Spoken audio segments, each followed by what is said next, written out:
भारत की बढ़ती हुई शक्ति कुछ ताकतों को पसंद नहीं आती है। अब जैसे यहां डिफेंस कॉरिडोर बन रहा है, ये देश की सेना के लिए आत्मनिर्भर बनने के लिए दुनिया में निर्यात के लिए घातक अस्त्र और शस्त्र बनेंगे। लेकिन दुनिया भर में जो हथियारों के दलाल है, जो पुरानी सरकारों में घूस देकर के अपना काम करा लेने के एक्सपर्ट हो गए थे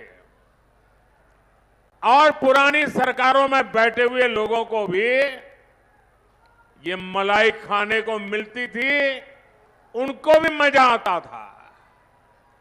ऐसे सारे लोग अब मोदी जब शस्त्रों को यहां बनाने की बात करता है, देश को आत्मनिर्भर बनाने की बात करता है, तो बौखला गए हैं, बहुत नाराज हैं।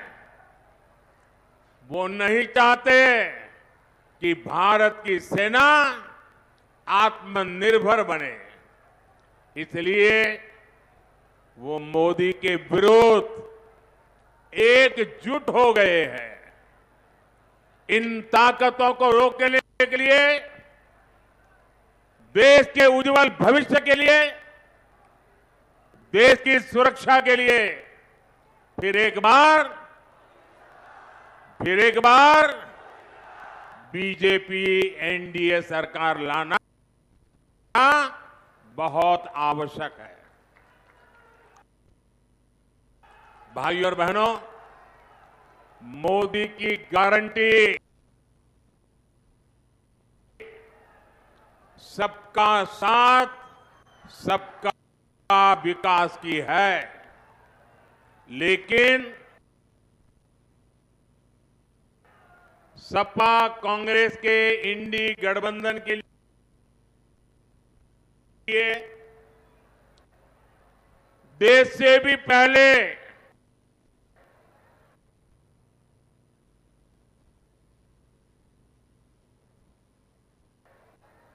उनका वोट बैंक और उनके लिए उनका वोट बैंक खास है। हमारा 10 साल का ट्रैक रिकॉर्ड हो या फिर भाजपा का संकल्प पत्र, हम जोर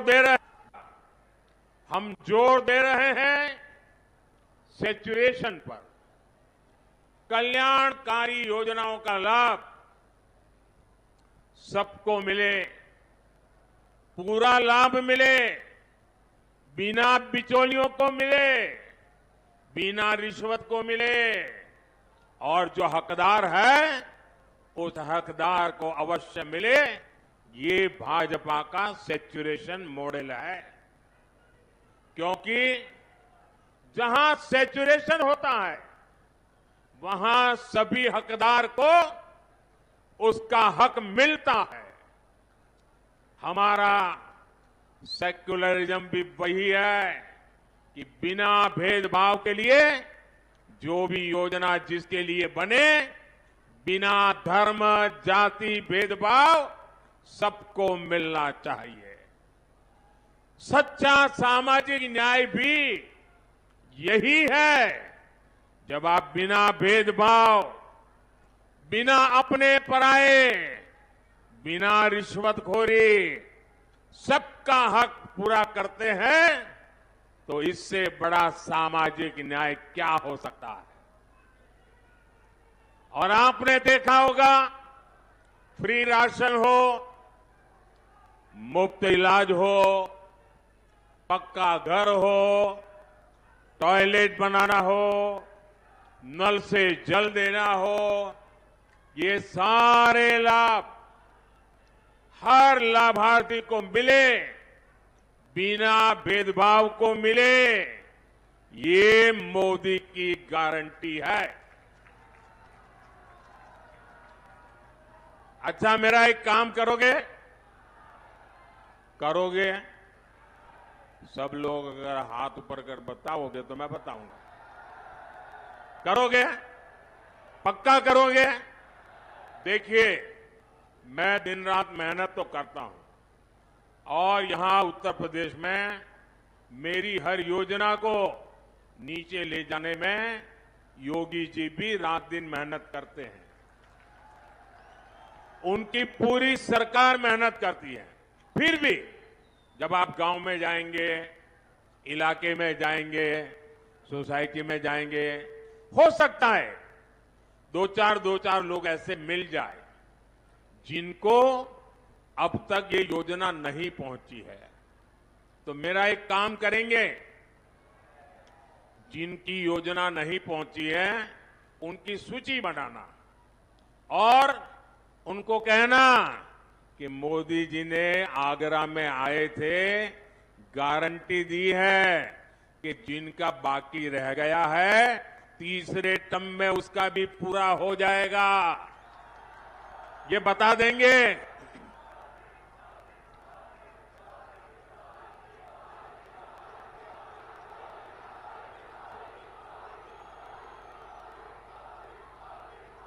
और आप देखिए, मेरे लिए तो आप सभी मोदी ही है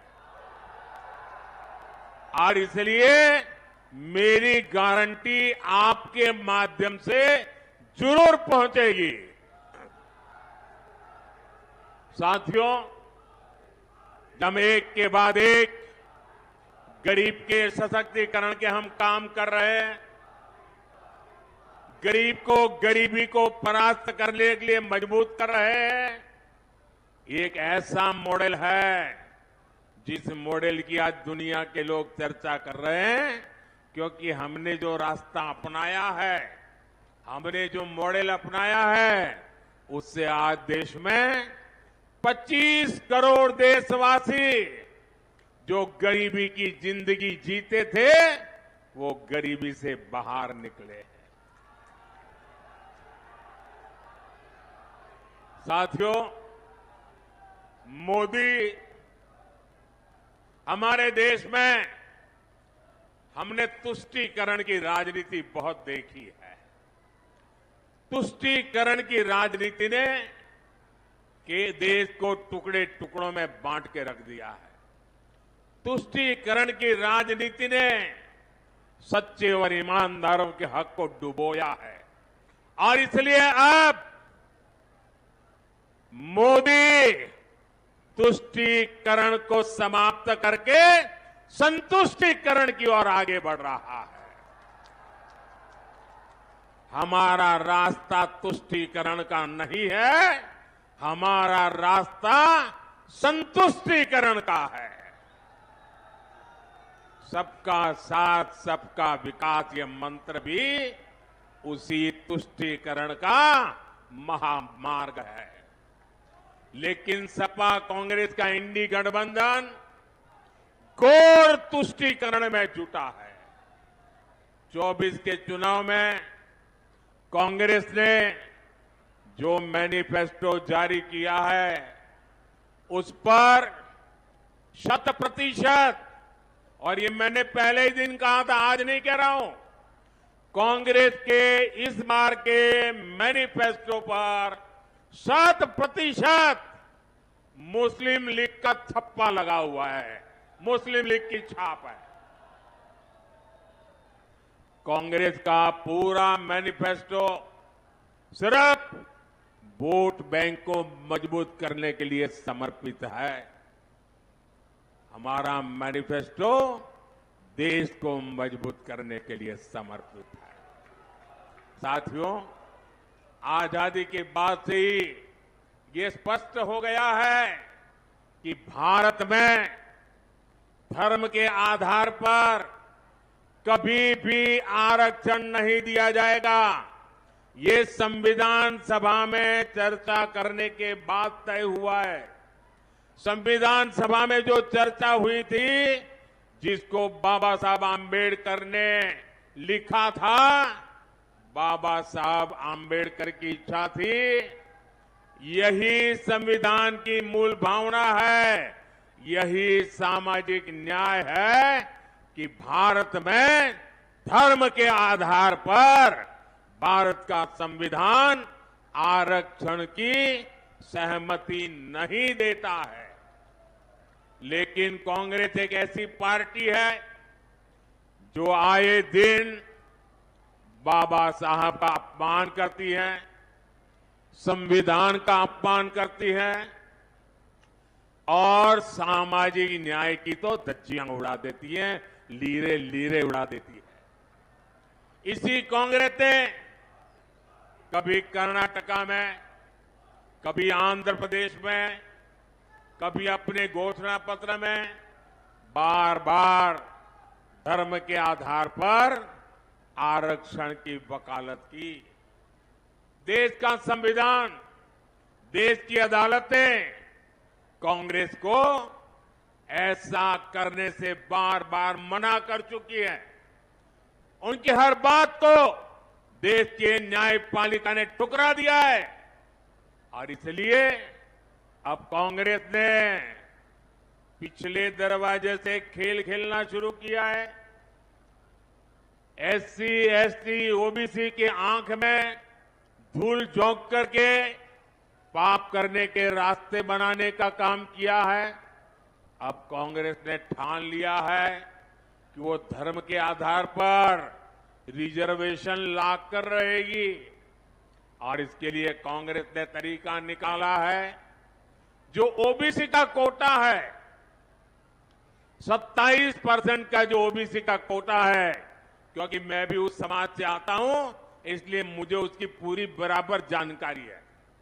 ये जो 27% आरक्षण का कोटा है, अब उन्होंने तय किया है कि उसमें से कुछ चोरी कर लिया जाए, 27% में से चोरी कर लिया जाए, छीन लिया जाए, चुपचाप छीन लिया जाए और धर्म के आधार पर आरक्षण दे दिया जाए। क्या आपको ये मंजूर है? ये आप सहन कर सकते हैं? ये आप स्वीकार कर सकते हैं? देखिए कर्नाटका ने क्या किया। कर्नाटका ने, वहां की इस कांग्रेस की सरकार ने रातों रात कर्नाटका में जितनी भी मुस्लिम जातियां हैं, छोटी मोटी, धनी, पढ़ी लिखी, सभी जातियों को रातों रात एक कागज पे थप्पा मारकर उनको ओबीसी बना दिया, रातों रात। और उनको कह दिया कि ये जो 27% है ना, अब आप उसके मालिक हो, जाओ लूट लो। ओबीसी के हक पर डाका डाला है। ये डाका है कि नहीं है? ये डाका है कि नहीं है? जरा पूरी ताकत से बताइए भाई, ये डाका है कि नहीं है? जरा इधर से माताएं बहनें बताइए, डाका है कि नहीं है? कांग्रेस का इरादा यूपी में भी यही खेल खेलने का है, यही कारनामा दोहराना है। देश में जहां जहां मौका मिले ये पिछले दरवाजे से, चोरी छिपी से ओबीसी का हक लूट लेना, एससी का हक लूट लेना, एसटी का लूट लेना और उनको दे देना। और इसमें उसे समाजवादी पार्टी का पूरा साथ मिल रहा है। आप याद कीजिए 2012 में उत्तर प्रदेश विधानसभा चुनाव से ठीक पहले कांग्रेस की केंद्र सरकार ने तब भी ऐसी ही कोशिश की थी। इन्होंने ओबीसी के आरक्षण का एक हिस्सा धर्म के आधार पर माइनॉरिटीज को देने का फैसला किया था, लेकिन तब ये अपने इरादों में सफल नहीं हुए। यूपी के लोगों को और विशेषकर ओबीसी समुदाय को कांग्रेस और सपा का ये खतरनाक खेल, कांग्रेस और सपा का ये खतरनाक खेल, ये मेरे ओबीसी भाइयों बहनों को समझना पड़ेगा। दलितों को, वंचितों को, पिछड़ों को ये सपा कांग्रेस का खेल समझना पड़ेगा। यहां यूपी में हमारे कुर्मी, मौर्य, कुशवाहा, यादव, जाट, गुजर, राजभर, तेली, पाल ऐसी अनेक ओबीसी जातियां हैं।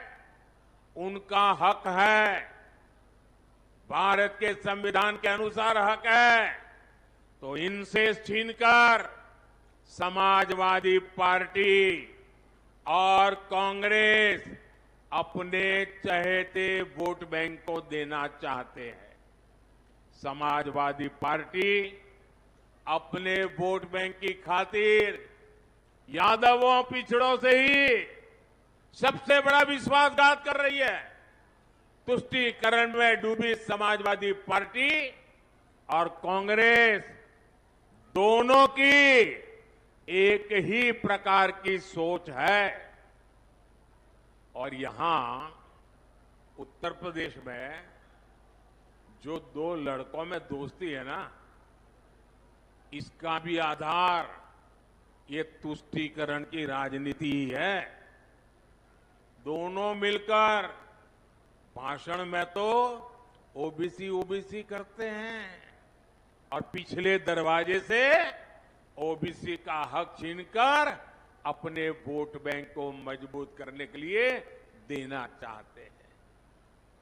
आप मुझे बताइए, क्या आप, जरा मैं आप सबसे सुनना चाहता हूं, क्या आप कांग्रेस सपा को ये पाप करने देंगे? ये बेईमानी करने देंगे? ये आपके अधिकार को लूटने देंगे?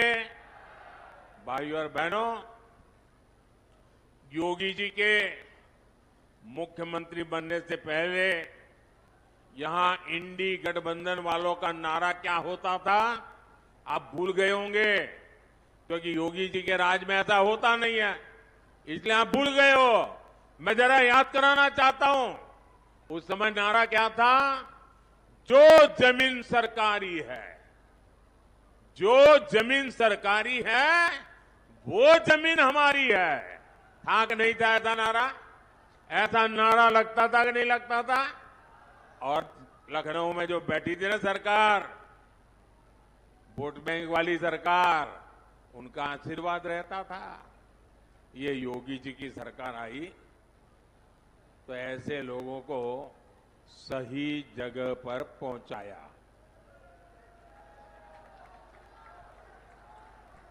लेकिन साथियों, अब कांग्रेस और इंडी गठबंधन वालों का नया प्लान सामने आया है। और ये नया प्लान क्या है, ये याद रखेंगे आप लोग? घर घर पहुंचाएंगे नया प्लान। जरा इधर से आवाज आए, पहुंचाएंगे? पीछे से आवाज आए, पहुंचाएंगे? जो दूर दूर है वो जरा बताए, पहुंचाएंगे? इनका जो नया प्लान है, याद रखना, कांग्रेस की लूट, कांग्रेस की लूट जिंदगी के साथ भी, जिंदगी के बाद भी। अब बोलेंगे आप लोग? कांग्रेस की लूट जिंदगी के और कांग्रेस की लूट जिंदगी के बाद भी। जिंदगी के, कांग्रेस के लोग कहते हैं, बार बार कह रहे हैं और बड़े खुशमिजाज होकर के कह रहे हैं, जैसे उन्होंने बहुत बड़ा तीर मार लिया। वो कहते हैं अब आपकी सबकी संपत्ति की जांच होगी। एक्सरे, कांग्रेस के शाहजादे की एक्सरे मशीन अब बहनों बेटियों की अलमारियों में पहुंचेगी। शाहजादे की एक्सरे मशीन लॉकर में पहुंचेगी। अरे किसी गरीब मां ने कुछ अपनी बेटी के लिए बचा करके रख करके जवार बाजरे के डिब्बे में रखा है ना, तो उनकी एक्सरे वहां भी पहुंचेगी। इन्होंने मंगलसूत्र दबा के रखा है, तो वहां भी इनकी एक्सरे पहुंचेगी। और थोड़ा बहुत जहर गहना जो रखा होगा, ये सपा कांग्रेस की सरकार आई तो उस पर डाका डालेगी, कब्जा करेगी। ये उन्होंने घोषणा की है, ये मैं नहीं कह रहा हूं, उनके बड़े बड़े दिग्गज कह रहे हैं, खुद शाहजादे कह रहे हैं। क्या आप, हमारी माताएं बहनें, जरा मुझे बताइए, आपके पास जो स्त्री धन है, आपके पास जो मंगलसूत्र है, क्या ये आप किसी को लेने देंगे? किसी सरकार को लेने देंगे? देश की कोई माता बहना लेने देगी? अरे सर कटवा देगी, लेकिन वो कभी नहीं देगी, ये इनको मालूम नहीं है।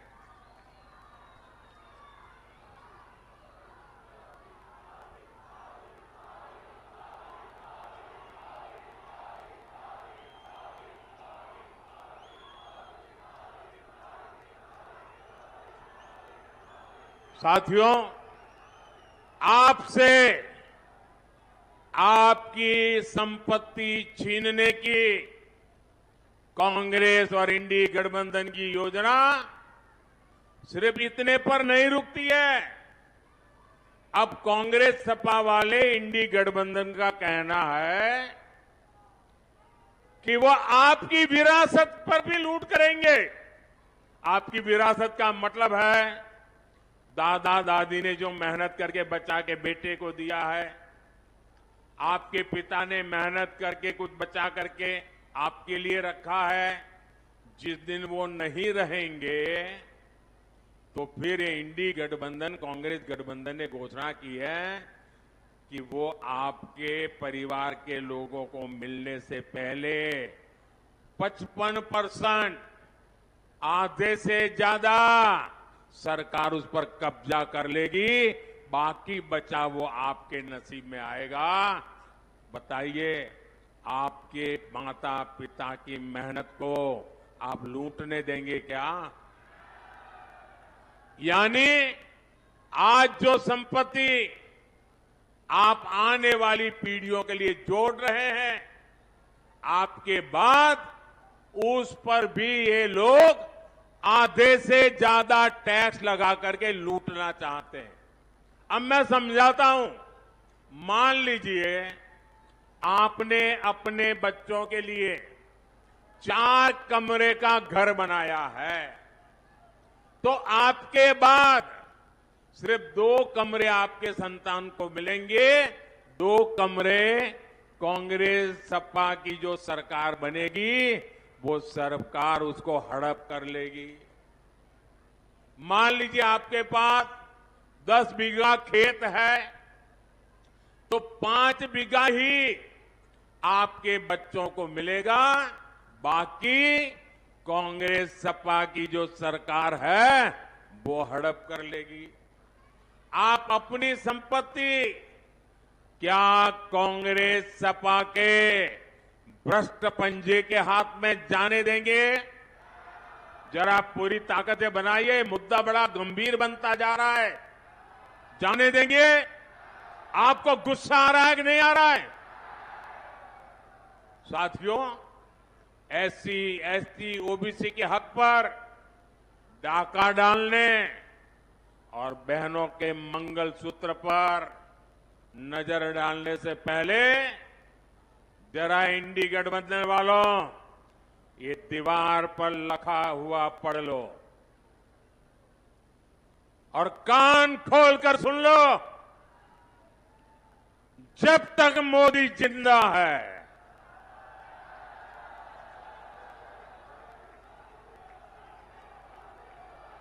ऐसा कोई भी पाप करने से पहले आपको मोदी से निपटना पड़ेगा।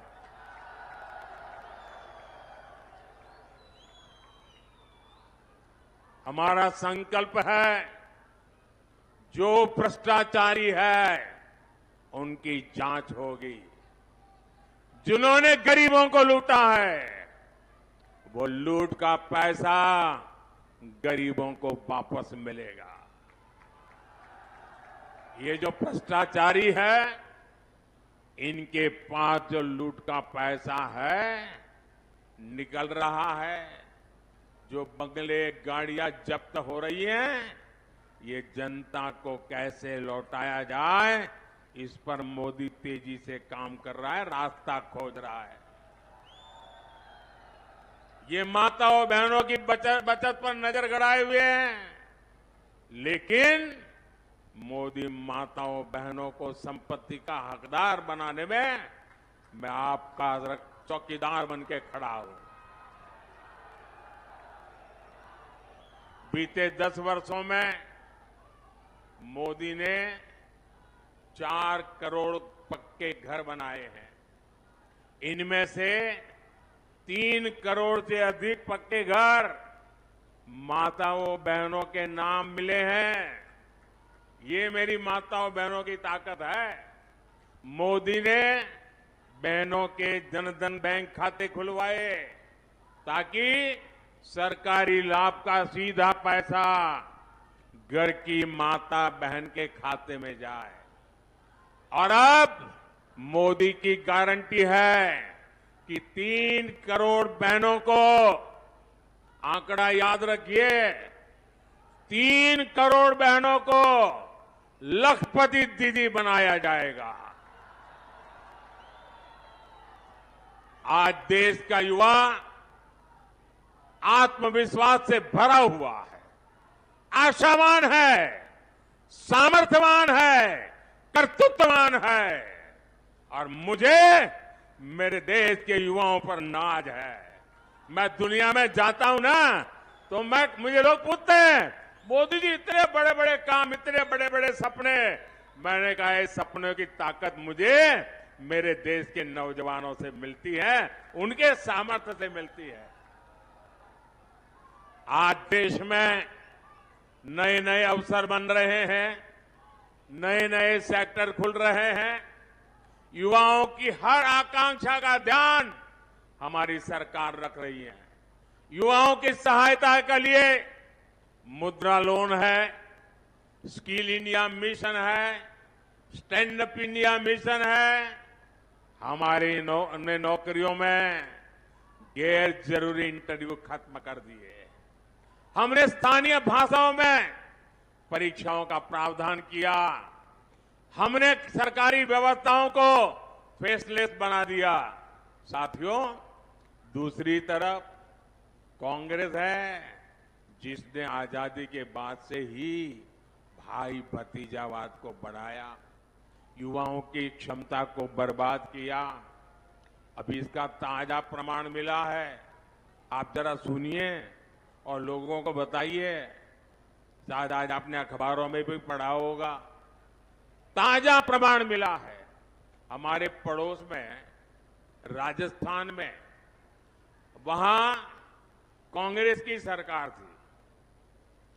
कांग्रेस के अपने लोगों ने कांग्रेस के मुख्यमंत्री के करीबी ने कल एक बड़ा चौंकाने वाला खुलासा किया है, और सार्वजनिक रूप से किया है, और अभी तक कांग्रेस के मुंह पर ताले लगे हुए हैं। वो कह रहे हैं कि पेपर लीक, यानी नौजवानों के भविष्य के साथ इतना बड़ा खिलवाड़। वो कहते हैं कि राजस्थान में जो पेपर लीक हुआ, वो पेपर लीक में गहलोत सरकार, कांग्रेस के गहलोत की सरकार खुद शामिल थी, और कोई और नहीं कह रहा है। जो कांग्रेस के मुख्यमंत्री के कार्यालय में काम करने वाले सज्जन थे, वो कह रहे हैं। आप बताइए मेरे नौजवानों, इससे बड़ा पाप, इससे बड़ा धोखा मेरे देश के युवाओं के साथ नहीं हो सकता। यानी राजस्थान में अब कांग्रेस का ही पेपर लीक हो गया है। यही कांग्रेस की सच्चाई है। इसलिए देश के युवाओं को, हमारे फर्स्ट टाइम वोटर्स को कांग्रेस से बहुत सतर्क रहना है। भाइयों और बहनों, भाजपा सरकार की पहचान ही अच्छी सड़कें, आधुनिक रेल लाइन, मेट्रो सुविधाएं, कोविड में वैक्सीन की व्यवस्था, 80 करोड़ लोगों को मुफ्त राशन, 70 साल से ऊपर के लोगों के लिए आयुष्मान कार्ड। हम आगरा, फतेहपुर सीकरी सहित इस पूरे क्षेत्र को पूरी दुनिया के निवेशकों और पर्यटकों के लिए आकर्षक बनाने में जुटे। आप याद रखिएगा, ये जो अयोध्या में प्रभु राम मंदिर के दर्शन के लिए आ रहे हैं ना, लाखों लोग आ रहे हैं। काशी में जो कॉरिडोर बना है, लाखों लोग आ रहे हैं। आप मान के चलिए, वो निकलते हैं अयोध्या आने के लिए, वे निकलते हैं काशी के लिए आने के लिए, लेकिन वो जरूर आगरा आकर के जाते हैं। और इसलिए यहां का टूरिज्म तो बढ़ने ही बढ़ने वाला है। आपको तो एक हाथ में दो दो लड्डू है। आप याद रखिएगा, आपका वोट एसपी सिंह बघेल जी और राजकुमार चाहर जी को तो मिलेगा ही, लेकिन जब आप वोट उनको देंगे ना, तो उनको तो मिलेगा ही, लेकिन ये वोट मोदी को भी मिलेगा। तो आप मोदी को वोट देंगे, पक्का देंगे। और इसलिए 7 मई को कुछ समय अपने इस सेवक के लिए जरूर निकालना। कितनी ही गर्मी क्यों न हो, कितनी ही शादियां क्यों न हो, कितने ही निजी काम क्यों न हो, लेकिन जब मैं इतनी मेहनत करता हूं, दिन रात मेहनत करता हूं, तो मतदान के दिन मेरा आपसे कुछ समय मांगने का हक बनता है कि नहीं बनता है? मैं इतना तो मांग सकता हूं कि नहीं मांग सकता हूं? मैं देशवासियों से इतना तो मांग सकता हूं ना कि आप देश के लिए 1-2 घंटे निकालिए, गर्मी हो तो भी निकलिए, मतदान कीजिए, मतदान कराएंगे। अच्छा, मेरा एक और काम करेंगे, घर घर जाएंगे, घर घर जाकर के कहना, मोदी जी आए थे, आप सबको राधे राधे कहा है। पहुंचा देंगे राम राम, मेरा राम राम पहुंचा देंगे। बोलिए भारत माता की, भारत माता की, भारत माता की। बहुत बहुत धन्यवाद।